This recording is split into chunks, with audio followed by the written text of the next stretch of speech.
യോഹന്നാൻ എഴുതിയ സുവിശേഷം അദ്ധ്യായം 9, 32. കുരുടനായി പിറന്നവൻ്റെ കണ്ണുകൾ ആരെങ്കിലും തുറന്നതായി ലോകം ഉണ്ടായിരുന്നത് മുതൽ ഇന്നുവരെ കേട്ടിട്ടില്ല. 33.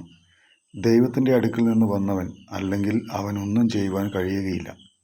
34.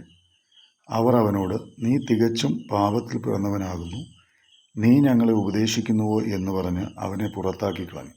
35. അവനെ പുറത്താക്കിയെന്ന് യേശു കേട്ട് അവനെ കണ്ടപ്പോൾ, നീ ദൈവപുത്രനിൽ വിശ്വസിക്കുന്നുവോ എന്ന് ചോദിച്ചു. 36. അതിനവൻ ഉത്തരം പറഞ്ഞത്, യജമാനനെ, ഞാൻ അവനിൽ വിശ്വസിക്കേണ്ടതിന് അവൻ ആരാകുന്നു? 37. യേശു അവനോട്, നീ അവനെ കണ്ടിട്ടുണ്ട്, നിന്നോട് സംസാരിക്കുന്നവൻ അവൻ തന്നെ എന്ന് പറഞ്ഞു. 38. ഉടനെ അവൻ, കർത്താവേ, ഞാൻ വിശ്വസിക്കുന്നു എന്ന് പറഞ്ഞ് അവനെ നമസ്കരിച്ചു. 39. കാണാത്തവർ കാണുവാനും കാണുന്നവർ കുരുടരാകുവാനും ഇങ്ങനെ ന്യായവിധിക്കായി ഞാൻ ലോകത്തിലേക്ക് വന്നു എന്ന് യേശു അവരോട് പറഞ്ഞു.